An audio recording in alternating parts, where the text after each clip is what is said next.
Assalamualaikum warahmatullahi wabarakatuh. Perkenalkan, saya Surti SEME. Saya dosen dari Universitas Ahmad Yani Banjarmasin di jurusan Ilmu Ekonomi dan Studi Pembangunan. Kali ini saya akan menjelaskan mengenai mata kuliah yang saya ampu, yaitu Ekonomi Pembangunan 1, meliputi DIA, Delivery, Interaction, and Assessment. Mata kuliah Ekonomi Pembangunan 1 ini sendiri merupakan mata kuliah pokok bagi mahasiswa di jurusan Ilmu Ekonomi Studi Pembangunan Fakultas Ekonomi Universitas Ahmad Yani Banjarmasin, di mana mata kuliah ini menjelaskan mengenai teori ekonomi pembangunan, gagasan-gagasan hasil penelitian, prinsip dasar pembangunan ekonomi, serta strategi dalam menghadapi permasalahan-permasalahan yang kerap terjadi dalam pembangunan ekonomi. Materi dalam mata kuliah Ekonomi Pembangunan 1 itu sendiri terdiri dari pengantar ekonomi pembangunan, teori pembangunan ekonomi, kelembagaan dalam pembangunan, pembangunan UMKM, perdagangan internasional, pembangunan sektor keuangan, pembangunan ekonomi di Indonesia, dualisme dan segmentasi pasar dalam pembangunan ekonomi, sistem ekonomi dan transisi, utang luar negeri dan pembiayaan pembangunan, pertumbuhan dan pemerataan pembangunan, kemiskinan dan permasalahan dalam pembangunan ekonomi, urbanisasi dan pertumbuhan kota, daya saing industri, dan pembangunan pertanian dan pedesaan. Adapun capaian pembelajaran yang ingin dicapai pada mata kuliah Ekonomi Pembangunan 1 ini adalah mahasiswa mampu memahami, menganalisis, mengidentifikasi, dan menentukan strategi dalam pemecahan permasalahan dalam pembangunan ekonomi berdasarkan konsep dan teori serta bukti empiris yang ada dalam mata kuliah Ekonomi Pembangunan. Selain itu, mahasiswa juga diharapkan mampu memberikan atau menyusun laporan hasil analisis dengan baik, kemudian mempresentasikannya dan membuat artikel terkait materi kuliah sebagai tugas akhir yang nantinya akan disubmit pada jurnal nasional. Pembelajaran dilakukan secara tatap muka selama 16 kali pertemuan termasuk UTS dan UAS, dan menerapkan model student center learning, di mana saya mengharapkan mahasiswa jauh lebih aktif dalam berdiskusi terkait isu atau permasalahan dalam pembangunan ekonomi dan mampu mengemukakan pendapatnya secara lugas dan sistematis.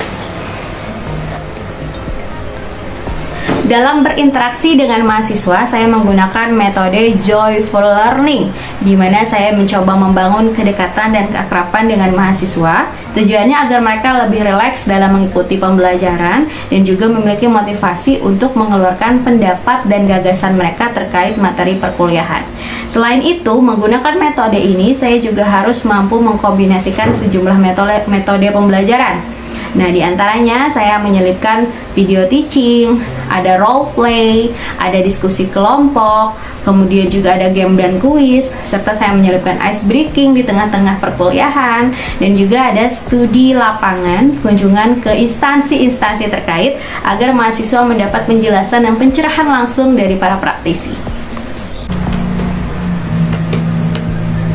Teknik penilaian dalam mata kuliah Ekonomi Pembangunan ini meliputi sejumlah indikator, yakni keaktifan dalam diskusi kelas, kualitas argumen saat berdiskusi, ketepatan dalam menjawab kuis dan game, kemampuan dan keahlian dalam role play dan diskusi kelompok, serta kemampuan mempresentasikan hasil analisis dan menjawab pertanyaan audiens, aktif dalam diskusi kelompok baik sebagai penyaji maupun sebagai audiens, serta ketepatan dalam menjawab soal-soal ujian tengah semester dan ujian akhir semester. Terakhir, mahasiswa harus mampu membuat sebuah laporan berupa artikel yang nantinya akan disubmit pada jurnal sebagai tugas akhir. Demikian garis besar yang bisa saya sampaikan terkait mata kuliah Ekonomi Pembangunan 1. Besar harapannya agar rencana pembelajaran semester yang telah disusun ini mampu membuat mahasiswa jauh lebih unggul dan memetik manfaat tidak hanya secara kognitif, tetapi juga psikomotorik dan afektif. Terima kasih. Assalamualaikum warahmatullahi wabarakatuh.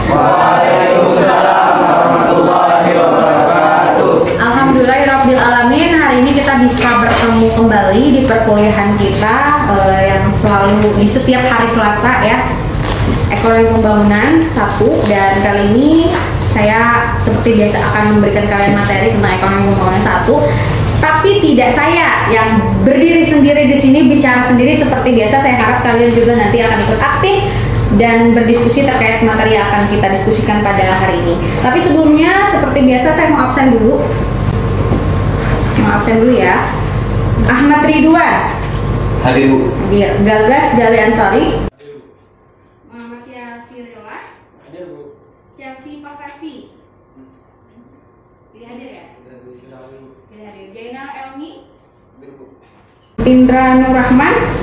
Hadir Bu. I Anah. Hadir Bu. Oke, Majiatul Ilma. Hadir Bu. Amelia Agni. Hadir Bu. Deswira Anissa. Hadir Bu. Hana Sajidah. Hadir Bu. Siapa lagi? Taufikur Rahman. Hadir. Hadir Bu. Oke. Nur Putra Arya. Hadir Bu. Yoyok Budi Santoso. Hadir Bu. Tidak ada.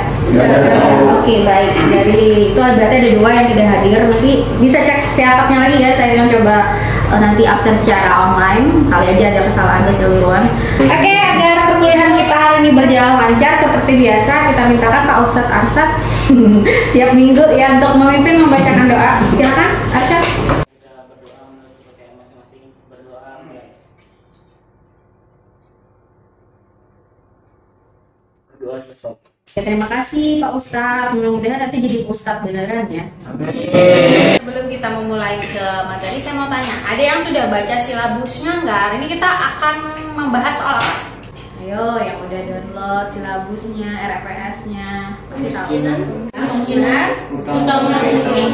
Berarti udah rata-rata udah download semua ya, udah baca semua ya? Iya, sudah Bu. Oke, yang belakang sana udah belum? Diam aja dari tadi. Sudah Bu. Sudah tapi lupa Bu. Diwakilkan Bu. Sudah diwakilkan, oke baik. Nah, jadi sekali lagi buat yang belum download RPS dan silabus juga kontrak perkuliahan, silakan di-download di si akadnya masing-masing ya. Jangan sampai lupa password Bu. Wah, urusan kalian itu ya. Nah, nanti pokoknya si akadnya harus aktif terus. Jadi semua materi, mata kuliah apapun itu biasanya dosennya langsung unduh di si akad. Jadi langsung download di situ aja. Oke, baik. Lalu apa sih tujuan kita mempelajari utang luar negeri dan kemiskinan sih Bu? Buat apa sih mempelajari itu?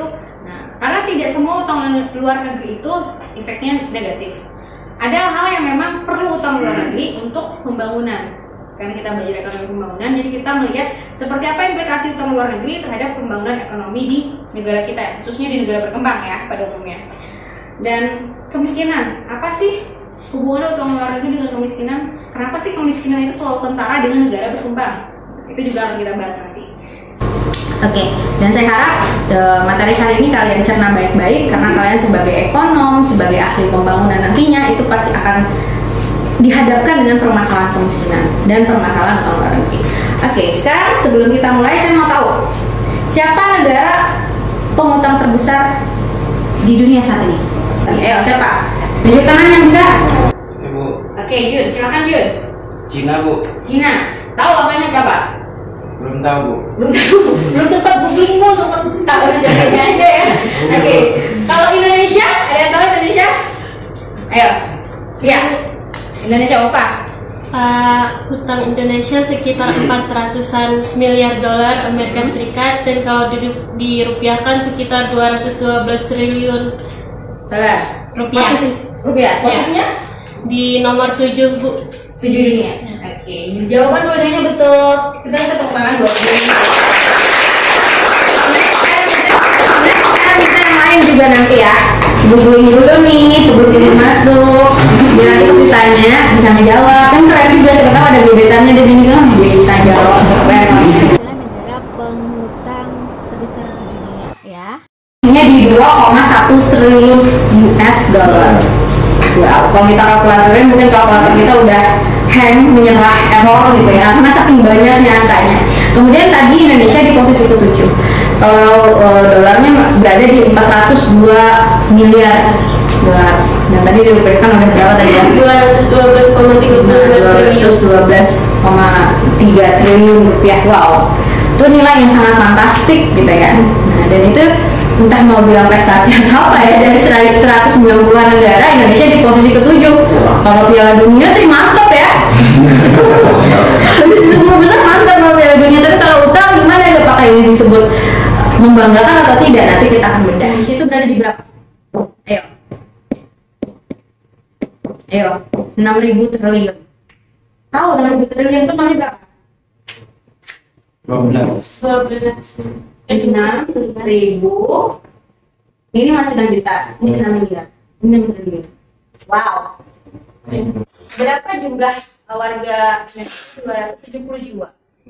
Kalau dibagikan, wow, berapa sih orang satu kepala itu bisa menanggung utang Indonesia? Ini utang ya, utang Indonesia, bukan utang luar negeri. Kalau tadi kita bahas utang luar negeri, ini utang keseluruhan, baik di luar negeri maupun dalam negeri. Kalau dalam negeri, Indonesia berutang pada siapa?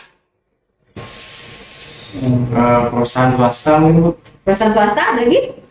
Yang jawab Jun aja, dari tadi yang dapat nilai F berarti Jun aja. Jadi Indonesia itu utang dalam negerinya itu bisa tadi, Bisa dari BUMN, dari swasta dan juga masyarakat. melalui apa masyarakat? Pajak. Pajak ya. Kan pajak tuh nggak dulu Pendapatan. Ayo, pernah dengar SUN nggak? Ayo, SUN apa SUN? Surat Hutang negara. Nah, jadi negara itu menjual SUN, ya, dimana masyarakat boleh beli SUN tadi gitu loh. Jadi itu istilahnya negara berutang dengan masyarakatnya melalui penjualan surat utang negara. Nah, jadi posisi utang Indonesia itu sudah tembus 6.000 triliun. Wow, itu data baru aja 2021. Kita nggak tahu ya berapa bulan ini, mungkin udah lebih dari itu.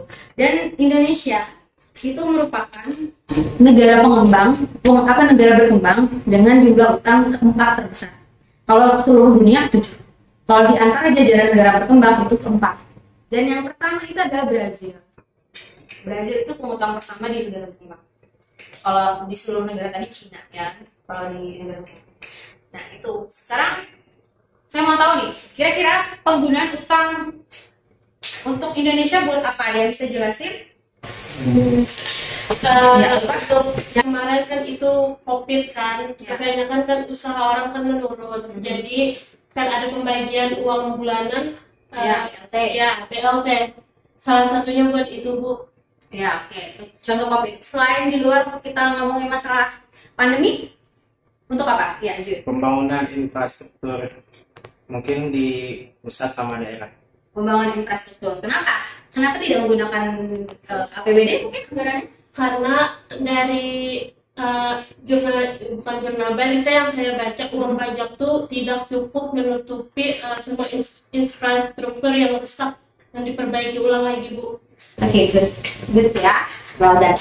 Jadi memang benar, itu benar banget. Kenapa kita perlu berutang? Karena kita masih negara berkembang dengan APBD yang tidak terlalu besar. Karena kita tahu sumber utama pendapatan negara adalah pajak. Dan nyatanya pajak itu tidak cukup. Karena seharusnya negara tidak hanya bergantung pada pajak sebenarnya. Harusnya harus punya usaha milik negara lainnya yang menghasilkan. Karena agak ironi ya, karena Indonesia sebagai lumbung minyak dulunya, lumbung batu bara dulunya, karena sekarang udah menipis, lumbung bumi, minyak bumi dan lain sebagainya, tapi nyatanya dikelola oleh asing.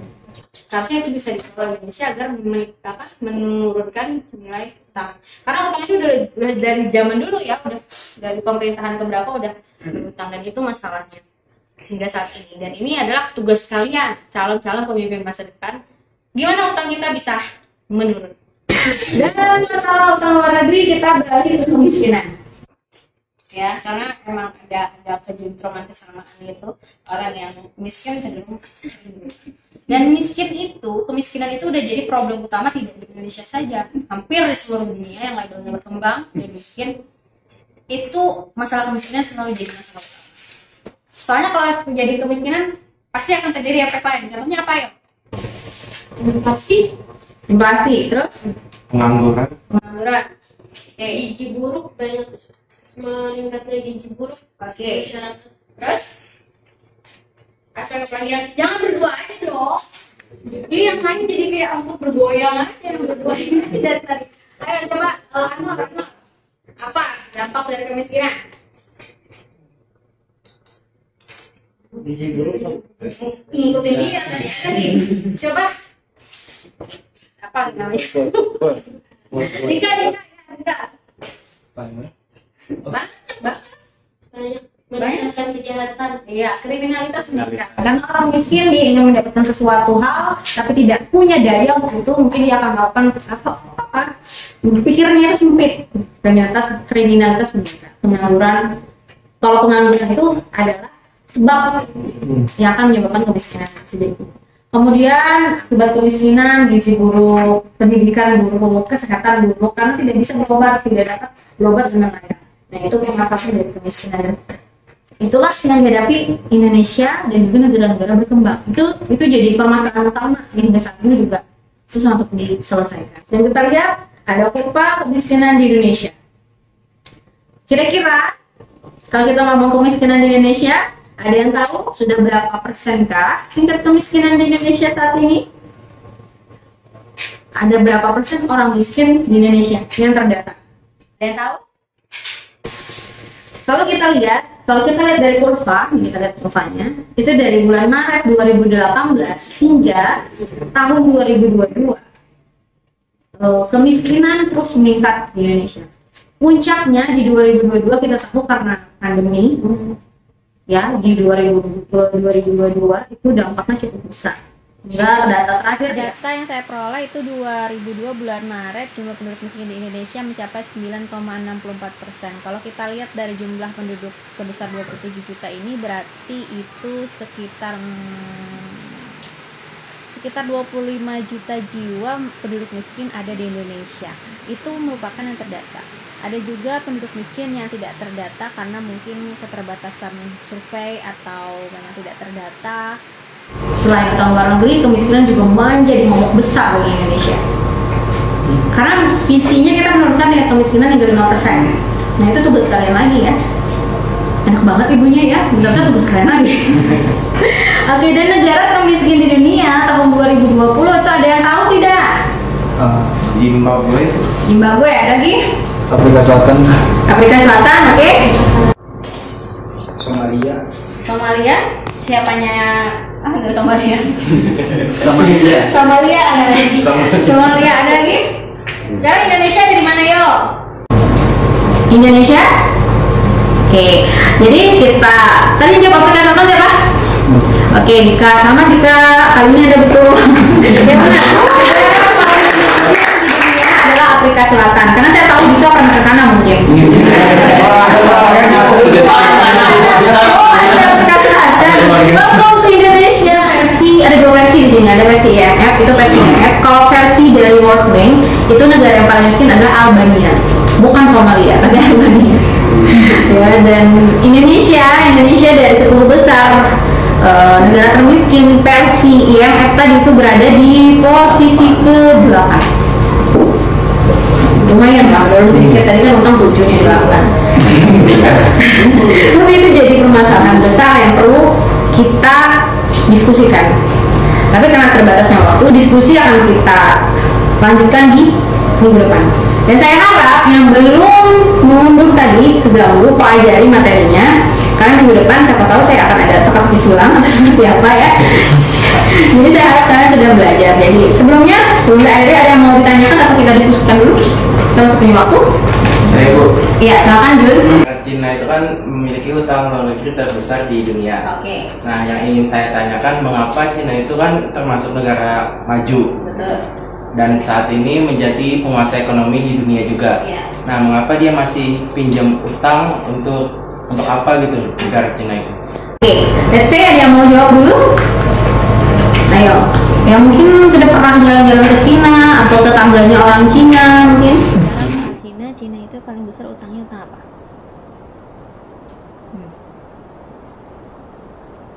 Ayo. Jadi Cina itu utangnya paling besar itu utang jangka pendek. Jadi utang yang di bawah 5 tahun. Nah, utang ini dilakukan Cina itu sejak tahun 2008 waktu terjadi krisis finansial dunia. Nah, tapi sayangnya kita tahu di 2019 terjadi pandemi. Nah, saat itu Cina terpaksa harus berhutang lagi untuk membiayai perekonomiannya yang menurun gitu. Karena Cina punya obsesi untuk menjadi negara zero COVID. Jadi mereka jor-joran ya melakukan pembangunan ekonomi, pemulihan ekonomi terhadap COVID, sehingga kebijakan fiskalnya memaksa Cina kembali meningkatkan hutangnya. Tapi di sini hutang Cina itu didominasi oleh perusahaan swasta, jadi bukan pemerintahnya, jadi perusahaan swasta. Nah, seperti yang terjadi di Indonesia kan paling banyak hutang pemerintah ya. Banyak sekali riset di Cina itu, dia melakukan banyak riset, dia melakukan banyak penemuan untuk bisa bersaing dengan Amerika sih. Musuhnya dia dalam ekonomi ini kan Amerika nih sekarang ya, negara dengan 1-2 urutan 1-2, mereka dua-duanya itu harus bolak-balik 1-2 Amerika ataupun Cina. Nah, jadi untuk menghadapi musuh bebuyutannya istilahnya gitu ya, dia harus lebih maju. Jadi Cina itu dia gembor-gemboran untuk membangun fasilitas, infrastruktur, untuk memajukan perekonomian dia. Bagaimana barang dia itu bisa laku di dunia.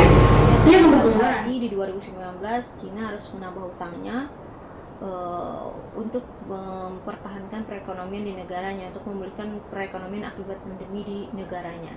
Tapi selain itu semua, Cina merupakan negara pemberi utang atau kreditur utang terbesar di dunia juga. Yang produktif. Nah, yang kita salahkan itu kalau utang itu untuk konsumtif. Misalnya berutang untuk bangun gedung DPR secara rupiah. Itu kan konsumtif sebenarnya, tidak menghasilkan, ya kan? Tidak mungkin kan gedung itu dipoto oleh turis, wah keren, terus masukkan pendapatan negara dengan pajak turis, enggak kan? Nah, jadi utang itu tidak masalah selagi itu untuk produktif. Kalau untuk produktif, kita kan bisa membayar cicilan utang itu melalui hasil usaha yang produktif tadi. Tapi kalau untuk konsumtif harus begitu saja, tidak ada uang untuk mengembalikan seperti itu. Oke? Karena waktu juga kita harus akhiri sampai di sini. Tapi ingat, minggu depan kita bakal diskusi ya. Saya harap tidak ada Jun dan Upah lagi. Ada yang lain, ada Abdi, ada Dika, ada Irsyad ya, ada Irsyad, ada Helmi nantinya, ada Mbak Dina nantinya, ada siapa tadi namanya, Aulia. Yang lainnya jangan diam, jangan jadi penonton. Masa iya kita jadi penonton, nanti yang jadi gubernur Yun dan jadi waktunya lupa. Yang lainnya cuma jadi tim sukses, mending jadi tim sukses ya. Oke, baik.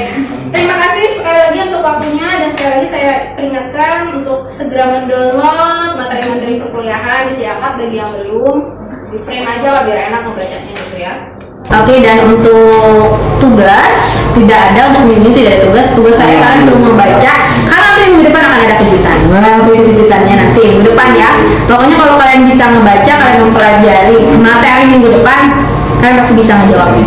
Oke, baik, dan seperti biasa kita kembali berdoa dulu untuk menutup perkuliahan kita kali ini. Kembali Pak Ustadz Irsa.